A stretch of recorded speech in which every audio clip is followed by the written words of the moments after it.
नमस्ते। आज आपको एक बढ़ई की कथा आपसे साझा कर रहा हूं। अच्छी कहानी है। कैसी विपरीत स्थिति में कैसे निपटें, दृढ़ता कैसे रखें, अनावश्यक बल का प्रयोग न करें, सब उसमें है। और वो सामान्य परिवेश की कथा है। कोई पढ़ा लिखा या कोई बहुत बड़ा ज्ञानी की कथा नहीं है, बढ़ई की कथा है। बढ़ई गांव, अपने गांव से 1 कोस की दूरी पे दूसरे गांव में काम करता था और सप्ताह 15 दिन काम करने के बाद उसे मजदूरी मिलती, जिसे वो अपने घर लाता, हंसी खुशी रहता। एक बार काम करने के बाद उसे मजदूरी मिली और वो लौट रहा था। 15 दिन की मजदूरी थी। दोनों गांव के बीच में एक कम आवाजाही वाला रास्ता था, सुनसान। तो एक डकैत ने उसे रोक लिया। डकैत के हाथ में बंदूक थी। वैसे बढ़ई था हट्ठा कट्ठा, लेकिन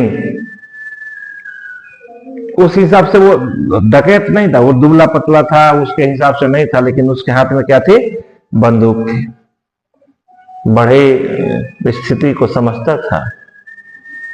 बोला, अपनी पोटली दो, जिसमें वो दबा करके ला रहा था पैसा। दे दिया। कहा कि एक मेरा काम छोटा सा कर दीजिए आप।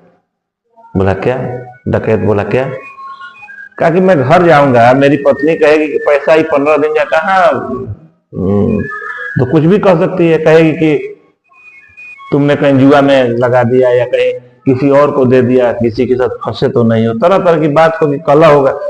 यहाँ पैसा भी जा रहा है और फिर घर जाएंगे तो तरह तरह की बात होगी। तो ऐसा करिए कि एक गोली मेरी जो टोपी है, टोपी उस पे मार दीजिए। डकैत को क्या दो। तो ऐसे किया और गोली का एक छेद उसकी टोपी में हो गया। कहा कि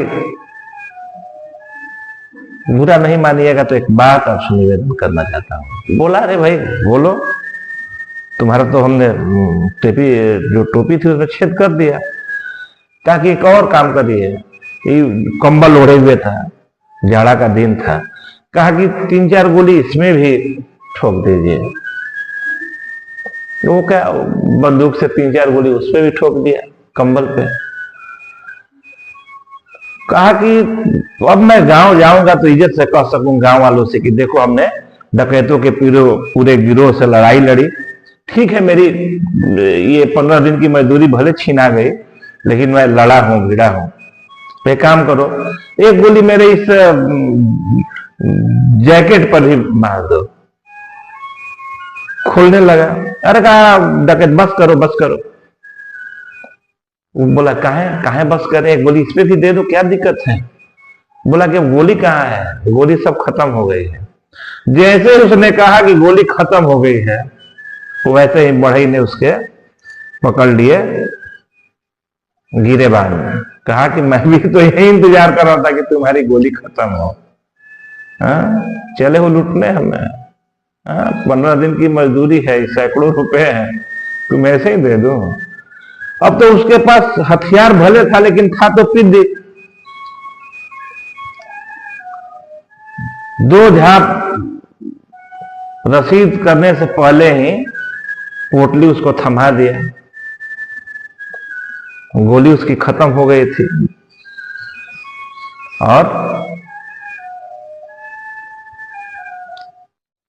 रुपया लेकर के बढ़ई अपने गांव की तरफ घर आ गया। कहने का मतलब यह है कि अगर अनायास कहीं कोई उलझा रहा है और लगता है कि आप उस समय उलझने की स्थिति में नहीं है, तो थोड़ा धैर्य रखिए, थोड़ी बुद्धि लगाइए। और ये जो पिद्दी जैसे लोग होते हैं ना, उनको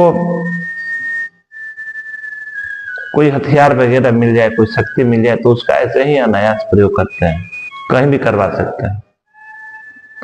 और जब उनके कारतूस खत्म हो जाए तो फिर उनकी औकात वही 2 कौड़ी की रह जाती है, फिर उससे निपटिए। वैसे ही 2 झाप रसीद कीजिए और जो कुछ भी निष्कर्ष निकाला है उसके हिसाब से निकालिए। धैर्य रखना जीवन में बहुत जरूरी है। बस।